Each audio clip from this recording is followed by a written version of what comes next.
Bon, ben salut à tous. Bon, aujourd'hui, du coup, on se retrouve pour faire un petit débrief sur le Fixie. Donc, ça fait maintenant à peu près 4 mois, 4 mois et demi que je l'ai. Et donc, j'en suis très content. Je l'utilise souvent. Mais donc, j'ai changé quelques pièces dessus, etc. J'ai upgradé, hein, on peut dire ça comme ça, le vélo depuis que je l'ai construit, du coup. Donc j'ai changé, je suis passé en pédale automatique. Donc je vous dirai pourquoi, on verra, etc. J'ai installé des tendeurs de chaîne, donc là et de l'autre côté. Alors ça c'est hyper pratique pour tendre la chaîne et surtout centrer la roue. Parce que quand tu es tout seul c'est une vraie galère, alors que là c'est super simple. J'ai mis un porte-bidon aussi pour l'eau, parce que voilà. Pour l'esthétisme, j'ai mis des balles de tennis. Alors ça, c'est accordé à la couleur du cadre du vélo. Voilà, c'est ma petite touche personnelle sur le vélo. Qu'est-ce que j'ai touché d'autre? Ah oui, donc j'ai augmenté la hauteur de la potence. Donc je vous dirai pourquoi, et la selle aussi. Euh, et oui, donc j'ai testé aussi plusieurs configurations donc au niveau des pédales. Et au niveau du centre aussi, donc je suis passé aussi, donc j'ai fait aussi un centre plat qui ressemble un peu au centre VTT mais plus court. Bon, en fait, c'est la même chose quoi. Et voilà. Donc voilà ce que j'ai touché à peu près maintenant sur le Fixie depuis que je l'ai construit. Donc maintenant on va voir un peu pourquoi j'ai touché tous ces éléments. Bon, pour le tendeur de chaîne c'est fait. L'eau est pas besoin d'expliquer. Et bon, on va voir un peu pourquoi, toutes les caractéristiques différentes, pourquoi je reste sur un centre comme ça et pas passer sur un autre centre, etc. Allez. Bon, alors, pourquoi je suis passé en pédale automatique et je ne suis pas resté du coup en pédale traditionnelle. euh, voilà, des pédales plates normales avec les scratchs. Donc j'ai commencé donc avec les pédales sans scratch parce que tout simplement je les attendais, je les avais pas encore reçues. Du coup je pouvais pas faire freiner en faisant des dérapages, je pouvais que freiner en rétro-pédalant. Bon c'était pas idéal, donc quand j'ai reçu les scratchs, là j'ai pu vraiment me servir du fixie. Donc pour débuter c'est génial, c'est ce qu'il faut. Voilà, c'est la base. Donc en fait c'est très simple. Donc ça, c'est parfait pour toutes les circonstances. Donc tout ce qui est ville, campagne, etc. Y a pas, tu peux mettre des chaussures normales et après te déplacer en ville avec ça, etc. Alors qu'avec des pédales automatiques, bien sûr, là ce sont des pédales donc de chez Look. C'est des pédales donc on utilise sur le vélo de route, etc. Et tout simplement, c'est pas fait, par exemple, avec les chaussures, avec les cales, etc., les chaussures, c'est pas fait pour marcher sur le sol. Alors que là, tu peux mettre des chaussures normales. Mais moi, j'avais une autre utilisation, dont je reviendrai dessus tout à l'heure. En fait, c'est que quand je prends le fixie, c'est juste pour m'amuser avec, etc. Du coup, je n'ai pas réellement besoin de chaussures normales dessus. Après, si j'en ai besoin, etc. Bon, ben, je peux quand même mettre les pieds avec des chaussures normales dessus, mais du coup, par exemple, je ne veux plus freiner, comme là. Euh, du coup, mais moi, j'ai juste une utilisation où je sors et j'ai pas besoin de le garer quelque part pour aller faire autre chose pour le moment. Donc j'ai mis des pédales automatiques. Donc j'ai mis des pédales automatiques aussi parce que c'est plus facile à pédaler. Je m'explique. En fait, quand je faisais des sorties, etc., ça c'est très bien pour débuter parce que par exemple j'étais pas à l'aise pour faire du surplace. Donc quand on est en ville pour des stops, des feux rouges ou quelque chose comme ça, au début t'es jamais à l'aise et tu préfères pouvoir sortir tes pieds simplement et rapidement surtout. Et du coup, ça c'est super bien pour débuter. Tu peux même sortir ton pied, le poser directement dessus. T'as pas le scratch qui te dérange. Donc ça c'était super bien pour commencer. Alors que maintenant, un pédale automatique, il faut pouvoir, si tu n'as pas le coup de main pour tourner le pied, ah ben tu peux pas, c'est la chute quoi, clairement, mais il faut avoir l'habitude, etc. Maintenant, j'y arrive sans problème, j'ai plus de soucis avec ça.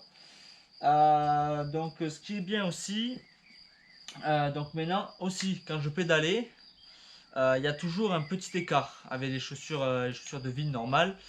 Quand tu freines, ça remonte un petit peu à chaque fois. Et c'était un peu dérangeant, ça freinait pas immédiatement, ça freine toujours, hein, c'est super bien. Il y en a qui vont plus vite que moi, qui freinent mieux que moi avec ça. Mais moi, j'étais pas, pour tout ce qui est freinage, etc., j'étais pas trop à l'aise avec. Enfin, c'était bien, mais c'était pas le top du top. Et voilà. Pour pédaler aussi, quand je pédalais, à chaque fois, par exemple, t'appuies d'un côté et tu pousses de l'autre. Et là, bien sûr, ben, ça levait le pied, etc.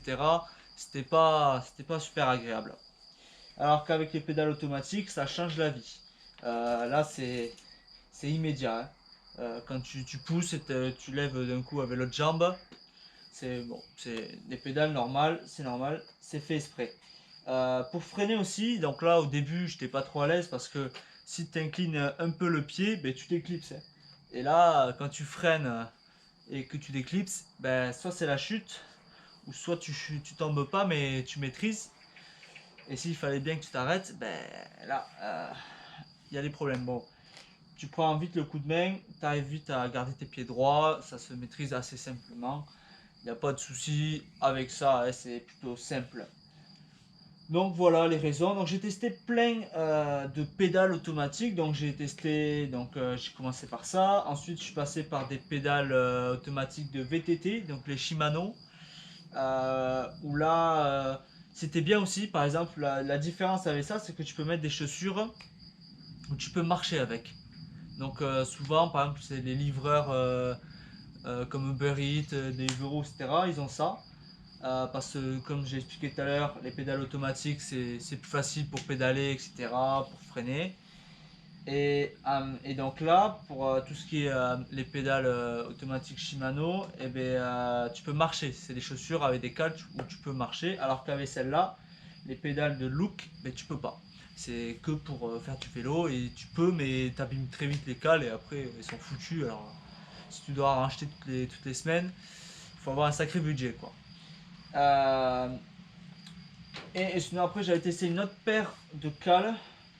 Je ne me souviens plus trop de la marque, mais bon, là aussi c'était un peu différent. Elles sont souvent utilisées aux États-Unis, celles-là. Elles sont plus connues aux États-Unis. Mais bon, moi je suis pas trop accroché aussi. C'est un peu pareil que le modèle de Shimano, où tu peux marcher avec ces chaussures-là. Mais bon, moi j'ai préféré rester, prendre les looks. Je suis en vélo de route, je suis avec ça et je suis plus à l'aise avec ça pour freiner. Ça déclipse moins vite quand même avec ça qu'avec les Shimano. Après, je savais pas trop avec les pédales automatiques, j'avais pas pris le coup de main à pas avoir le pied un peu décalé.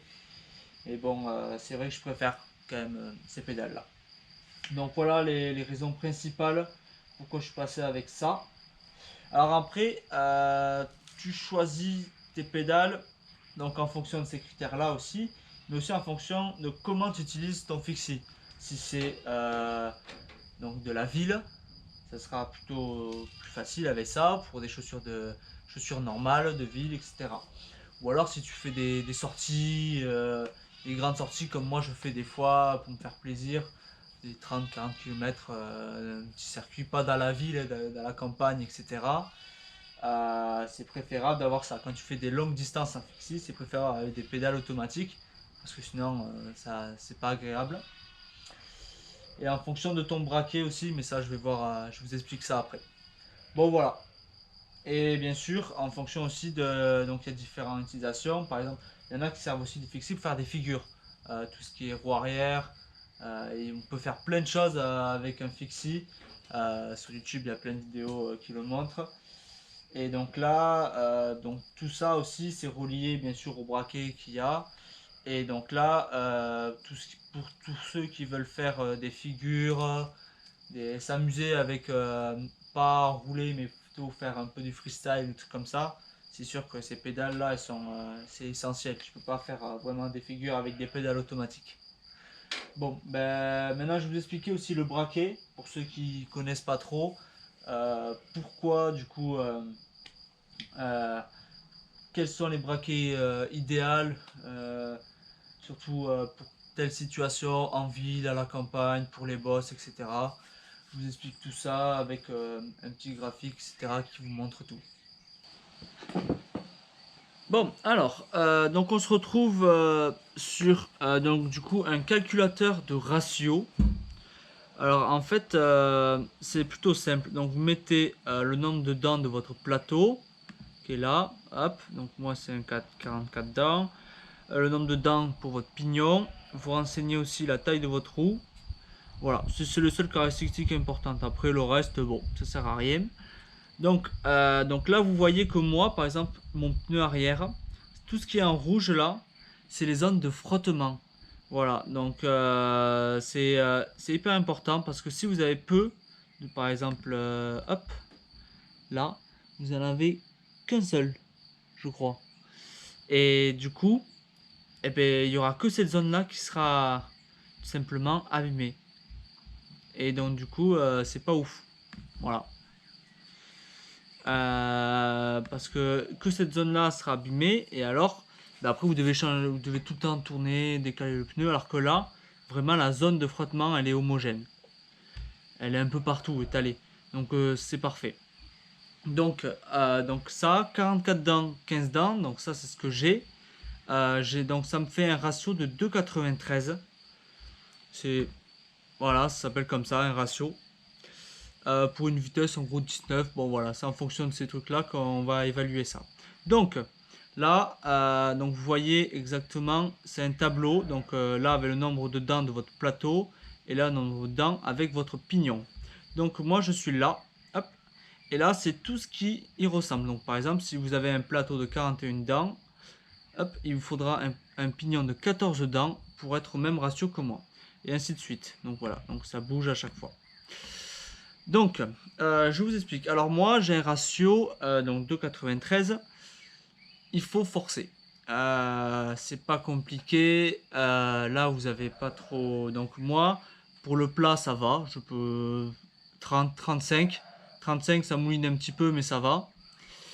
Dans les côtes, il faut appuyer. Par contre, moi, ça va, ça passe. Mais si vous n'êtes pas habitué, si vous avez des bosses à faire ou des trucs comme ça, euh, ben, ne prenez pas ça parce que vraiment, il faut quand même un petit peu appuyer. Après, ceux qui ont des grosses cuisses, vous pouvez prendre ça, voire au-dessus, hein, si vous êtes vraiment puissant.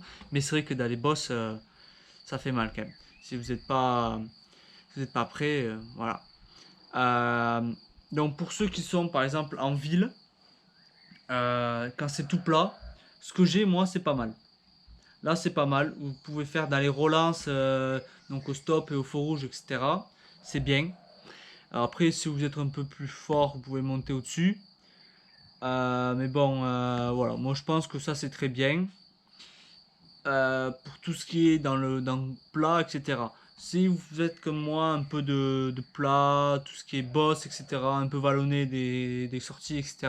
Si vous avez des cuisses, vous pouvez rester comme ça. Ou alors, vous pouvez descendre en 2,75 ou dans les 69, 63. Dans ces critères-là.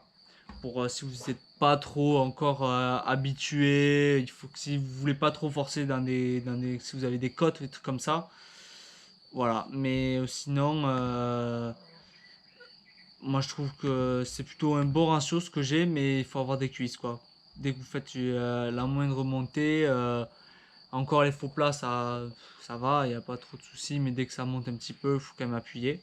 Donc si vous n'êtes pas habitué, moi je vous conseillerais plus vers un 2,63 pour ce qui est en ville, hein. Donc dans les bosses pas trop durs, mais ça va, en danseuse, etc. Je pense qu'en 2,63 ça peut se faire.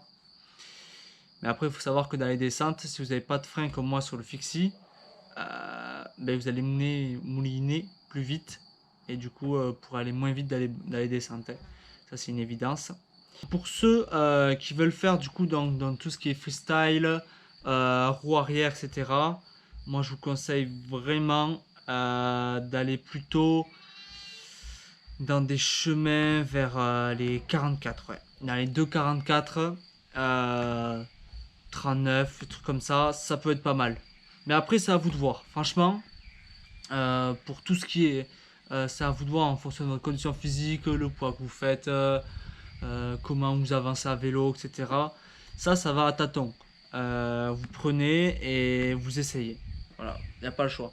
En fonction du dénivelé, si c'est vallonné, si c'est tout plat, euh, ça dépend de vous. Je peux pas vraiment vous dire.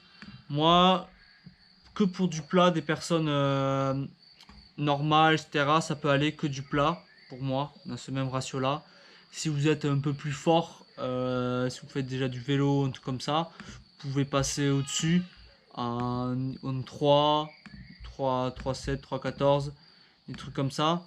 Euh, mais voilà, après, si vous n'êtes pas trop habitué, moi je propose ça. Parce que si après il y a des moindres bosses ou des trucs comme ça, il faut pouvoir le faire. Et c'est vrai que c'est dur. Donc voilà, c'est à vous de voir. Bon, alors, donc maintenant je vous ai expliqué du coup pourquoi j'ai pris des pédales automatiques. Donc la chaîne aussi, donc tout ce qui est donc pour la transmission avec le braquet, etc. Donc maintenant le guidon. Donc moi je suis avec un guidon de route normal ou de piste, comme vous voulez. Tout simplement parce que je préfère quand je suis dessus pour freiner, pour rouler en bas, etc. Pour tout ce qui est dans les mini-boss, etc. Je préfère me mettre en danseuse. Donc je préfère ce centre là pour tout ce qui est quand tu roules, etc. C'est plus simple. Après, donc j'ai monté la potence parce que quand on freine, bien sûr on se met en avant. Et bien c'est plus simple au niveau des bras. Au niveau des bras, tu peux te lever plus haut. Donc tu as moins de résistance avec la roue arrière quand elle frotte. Et du coup, donc c'est moins dur pour les bras et pour les cuisses. Parce que quand tu bloques tout, du coup quand tu te mets en avant comme ça, tu bloques avec les jambes et c'est dur. Surtout quand le sol est sec ou quelque chose comme ça et que tu vas vite. Quand tu bloques, c'est dur à bloquer la roue. Et si tu es en bas, comme ça, et ben t'as pas les jambes complètement tendues déjà. Et tu es moins haut. Du coup, t'as du mal à freiner. Voilà. Donc tu n'arrives pas à bloquer la roue quand tu as des grandes vitesses et que ça. Quand tu atteins, donc moi et mon braquet, etc., quand j'atteins les 30 km/h, je mouline déjà un peu. Et donc quand tu freines, il faut tout le temps avoir donc soit comme ça, ou soit dans l'autre sens, comme ça. Mais donc il faut toujours avoir une jambe tendue, une jambe pliée. Et donc il faut bien gérer son coup quand tu freines. Tu n'as que deux positions. Et bien là c'est très compliqué. Donc vaut mieux être haut et pouvoir bien se pencher pour pouvoir bien freiner. Et là c'est top. Tu freines. Et si tu as envie de freiner plus fort, dès que tu as bien freiné, hop, tu recules un petit peu. Tu auras plus de poids vers l'arrière et donc tu freineras plus. Mais pour freiner au départ, il faut vraiment se mettre en avant parce que tu peux pas bloquer la roue comme ça. Comme ça, tu peux pas. C'est pas possible. Il faut vraiment avoir une jambe tendue et après tu progressivement, si tu veux freiner plus fort, reculer. Il faut savoir que plus tu mets du poids à l'arrière, plus le pneu flambe. Et donc il part plus vite. Donc voilà pourquoi. Donc j'ai haussé la selle aussi pour avoir les jambes tendues. Voilà. Un peu tendues. Ouais. Donc là elle est un peu petite. Enfin un peu petite. Bon je trouve que ça va. En réalité ça va. Normalement dans un vélo de route il faudrait qu'elle soit plus tendue. Mais bon pour un fixie c'est bien je trouve. Faut pas qu'elle soit trop tendue. Faut que tu puisses quand même être un peu agile avec. À des moments quand tu freines etc. Faut être agile. Et quand tu as les jambes tendues c'est pas l'idéal. Et puis tu peux pas monter ta potence super haut. Du coup si tu as les jambes trop loin, mais tu pourras pas monter super haut sur le guidon par exemple. Tu seras un peu plus restreint, donc tu seras vers le bas, donc ce sera plus dur. Voilà. Donc voilà les changements principaux que j'ai fait. Pourquoi j'ai choisi ça, etc. Donc j'avais mis un cintre comme les VTT, un peu plus court, donc même à peu près même taille, un peu plus grand peut-être, vers là quoi. Mais donc ça c'était pratique pour tout ce qui est ville, c'est vachement maniable. Donc là franchement pour freiner c'est l'idéal. Là comme ça il faut vraiment appuyer et vraiment forcer tu vois, pour bien tenir le guidon. Alors que sur un guidon de VTT, t'appuies sur les poignets, c'est simple quoi. C'est vraiment, c'est plutôt simple. Ça c'est un des guidons, on va dire un peu dur à manier pour freiner etc. Mais bon, quand tu le fais après, ça va, après c'est commence à être facile quand t'es habitué. Mais c'est vrai qu'au début, t'as mal au bras, aux cuisses, quand tu commences le fixie, ça fait mal. Quand t'es pas habitué. Donc le plus simple, moi j'ai débuté par ça. Et c'est vrai que ça m'a pas trop gêné, ça va, mais j'ai eu quand même du mal un petit peu, mais ça m'a pas trop gêné. Et quand j'ai testé avec le guidon, c'est vrai que c'était bien plus simple pour apprendre à freiner, manier le fixie. Quand tu fais du surplace, etc. T'es jamais trop à l'aise, mais avec un guidon c'est plus simple, un guidon de VTT. Alors tu prends un guidon de VTT aussi quand tu veux faire des figures. Donc je m'explique. Par exemple pour faire des roues arrière avec un guidon comme ça, c'est pas évident quoi, parce qu'il faut tirer et c'est vrai que c'est pas ouf. Alors qu'un un guidon de VTT plutôt, ben là c'est simple, hein. Il faut être au niveau, hop, bien se mettre en arrière. Bon, moi j'y arrive pas, mais il y en a qui arrivent très bien. Et voilà, dans tout ce qui est figure, etc., je conseille vraiment un guidon de VTT. C'est le plus simple. Après, tu as le guidon spécial fixie, donc qui part comme ça et qui remonte. T'as pas ça, qui monte direct. Alors là c'est vraiment pour bien freiner. Tu te mets bien devant. C'est tip top pour le fixie, c'est le truc parfait quoi. Pour freiner.